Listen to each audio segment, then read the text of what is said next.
Hello, everybody. How are you doing this fine Wednesday? I'm doing quite well. We need to talk about Tony Busby. There has been some developments in the whole Tony Busby saga.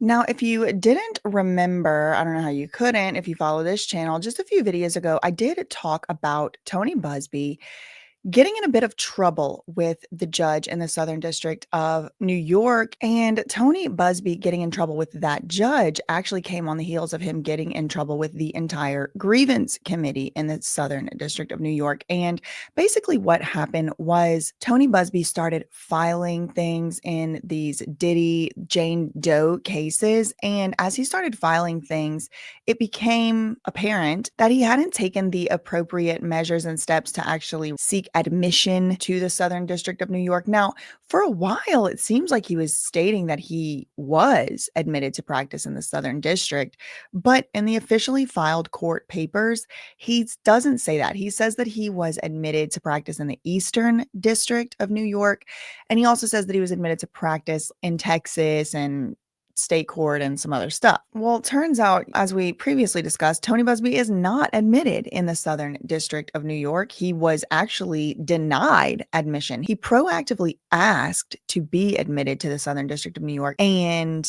was denied. The admission was denied. Now, in his filing, he did say he wants to leave the case until he's allowed to practice, but I don't know if that's ever going to be the case. I don't know if he's ever going to be allowed to practice. So he had this co-counsel who, up until now, has kind of remained a little bit in the shadows. This person, I didn't even know if it was a woman or a man, and I'm so deep into these cases.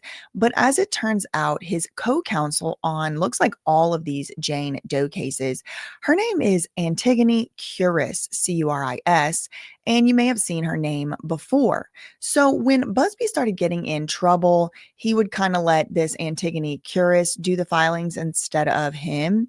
And he was doing that again until he was admitted to practice, which again, I'm not sure he's going to be admitted to practice. He definitely was denied admission already. So I don't know if that's the end of it or he gets to ask again or whatever. But this Antigone Curis person ends up kind of up to bat. Well, the judge in one of these Jane Doe cases in the Southern District, the Jane Doe actually was required to give her name. Eventually, her last name is McCrary, I believe, Candace McCrary. And the judge submitted a ruling, an order in the case just a few days ago. I do have a video on that. Y'all can go and watch. I have a couple videos on that actually. But the judge put this order in basically denying a couple procedural things that Tony Busby wanted to have granted, which was his original appearance and then his withdrawal.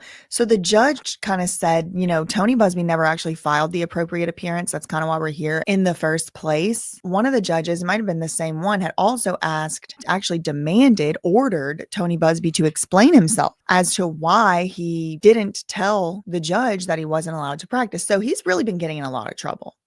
Well, not only is he now getting in trouble, he's done brought in this poor Antigone Curis lady right into the drama.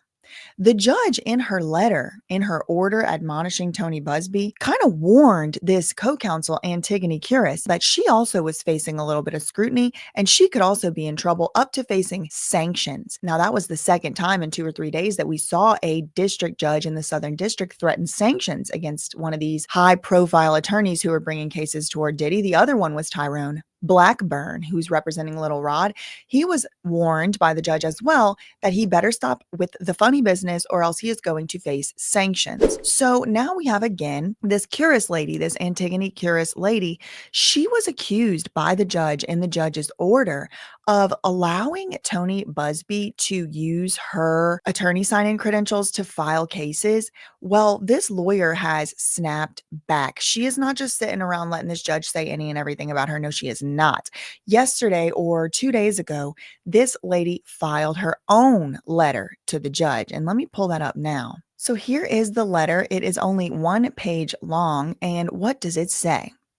Dear Judge, I write in response to your Honor's order denying motions to appear for Tony Busby and to withdraw.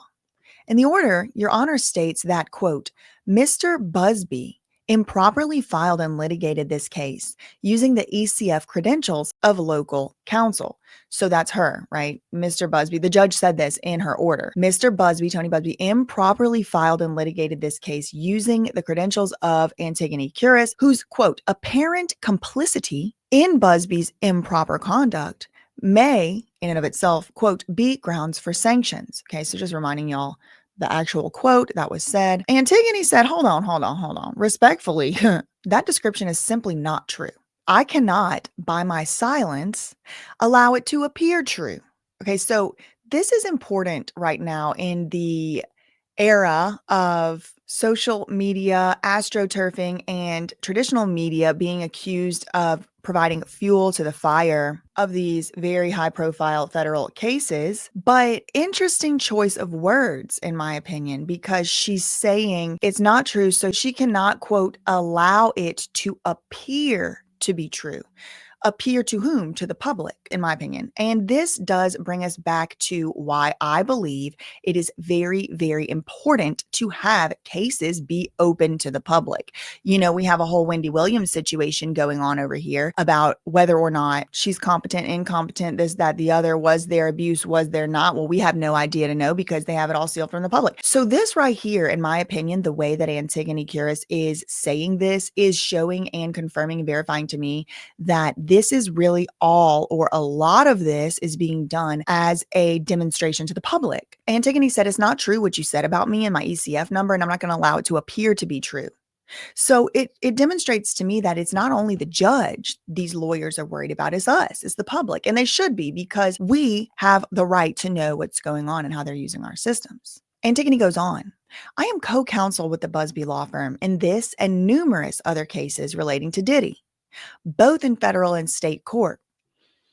The Busby firm selected me to be co-counsel because I am a former prosecutor who has extensive experience representing victims of SA.